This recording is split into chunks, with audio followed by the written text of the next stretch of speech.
Pati Kaca, terus Sunan Bonang, sama Bapak saya. Saya Ardi Jaya Munanda akan memerankan Adipati, Raden Said, dan Senopati. Saya Naurul Nurmufiro memerankan Oke Jaya. Saya Jelaska Banyak Putri berperan sebagai saya. Saya Kayla Aura berperan sebagai Dewi Ambarwati dan Dewi Wayu Wulan. Saya Dizane Putri sebagai pembaca Pradisa.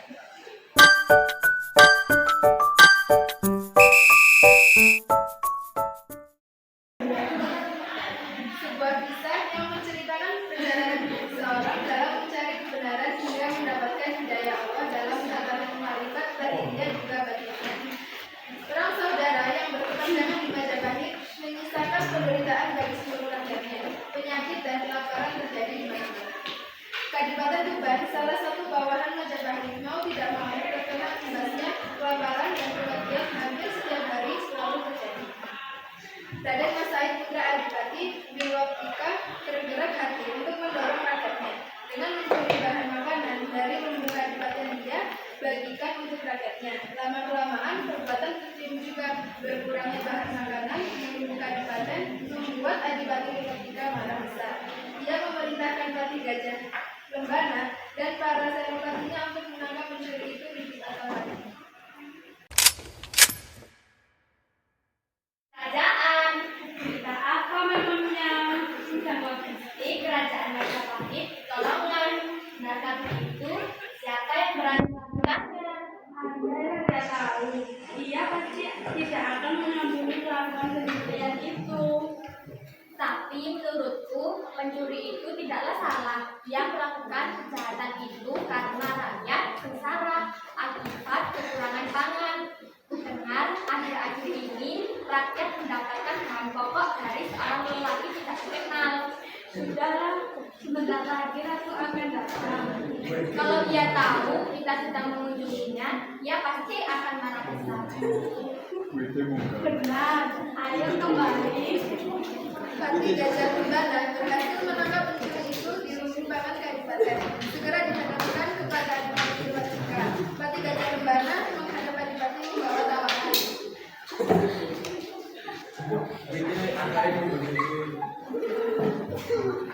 Maaf Kanjeng Adipati, hamba datang menghadap.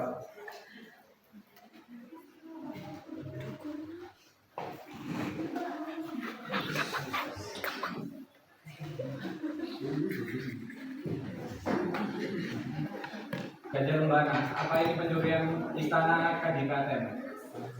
Daulat Gusti, ini pencurian yang berhasil saya tangkap waktu menyusup ke lubung pangan Kadipaten. Buka penutup wajahnya, aku ingin tahu siapa orang ini. Dengan nada tinggi dan meminta. Pati Gajah Lembana dan Senopati Yudapati membuka penutup wajah tawanan itu.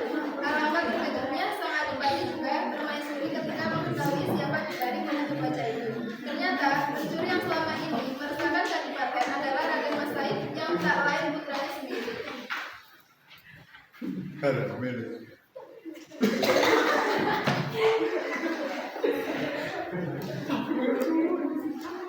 Apa yang kau lakukan, Said? Tega-teganya kau menampar ayah andamu sendiri. Ampun, ayah anda. Semua yang Ananda lakukan untuk menolong rakyat Kadipaten. Tuhan yang kelaparan, mereka kasihan ayah anda.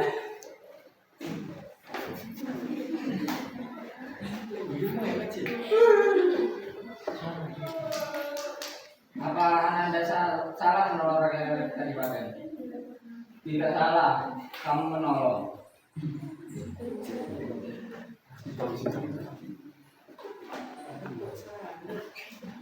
Tapi kamu salah dalam menjalankannya. Apa kamu tidak tahu, Said? Bahan pangan itu dikirimkan ke istana Majapahit.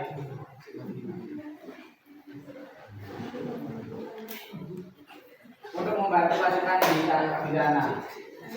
Kenapa kita tidak membantu Majapahit ayahanda, sedangkan rakyat kita sendiri sedang dalam kesusahan? Said, tahu apa kamu tentang kerajaan?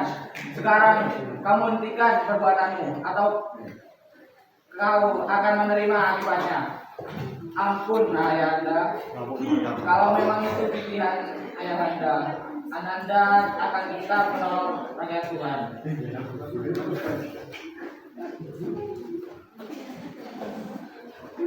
Kalau itu mau, mulai sekarang juga tinggalkan Tuhan Tuhan. Jangan pernah kembali ke istana Tuhan sebelum kamu menggertakkan istana Tuhan dengan lantunan ayat-ayat Allah. Baiklah ayahanda, kalau memang itu keputusanmu, ayahanda mohon pamit.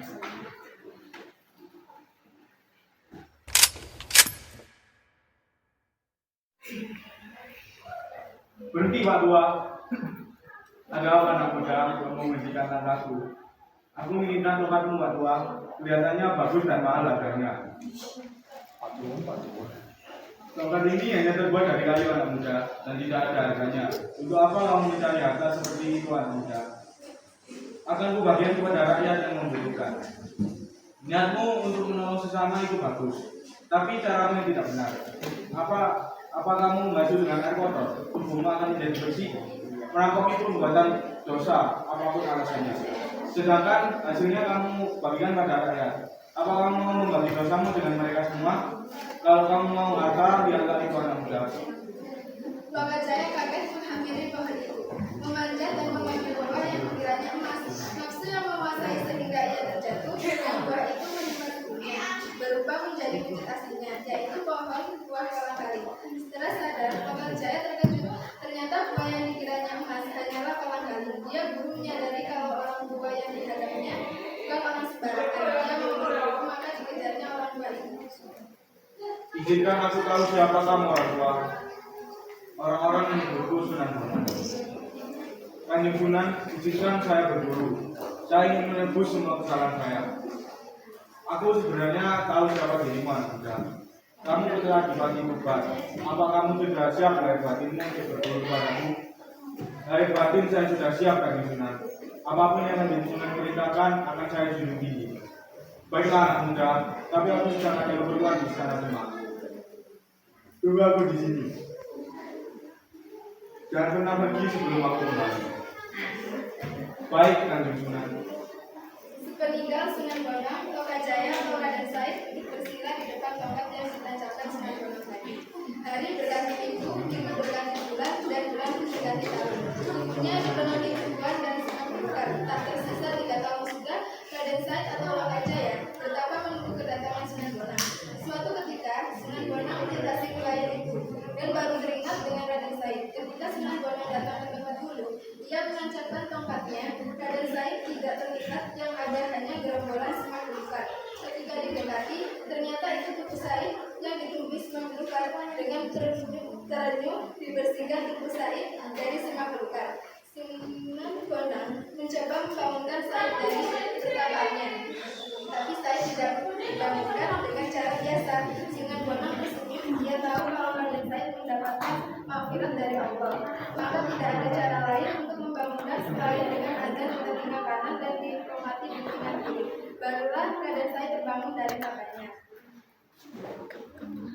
Assalamualaikum Said. Waalaikumsalam Kanjeng Sunan. Alhamdulillah kamu berhasil menyelesaikan ujianmu. Kamu mendapat hidayah dari Allah dalam sifat lahiriamu juga batinnya. Pakailah pakaian ini Said. Kamu akan menjadi wali Demak. Menjadi wali. Tidak Kanjeng Sunan.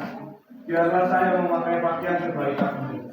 Dengan begini, saya akan selalu mengingat akan dosa-dosa saya. Maka saya akan berusaha untuk memperbaiki diri. Baiklah saya.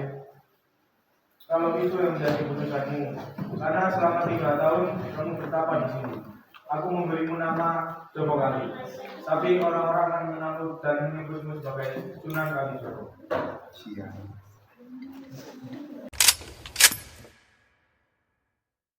Kesimpulan dari cerita Sunan Kalijaga ini adalah sebagai berikut. Apa yang kita ucapkan sebaiknya itu yang kita jalankan. Jadi kita akan dipercaya oleh sesama. Kita harus peduli kepada sesama, menolong pada yang membutuhkan, tapi hendaklah pertolongan kita atau bantuan kita dengan cara yang benar. Kalau kita punya keinginan dan mau menjalani dengan sungguh-sungguh juga dengan sepenuh hati, niscaya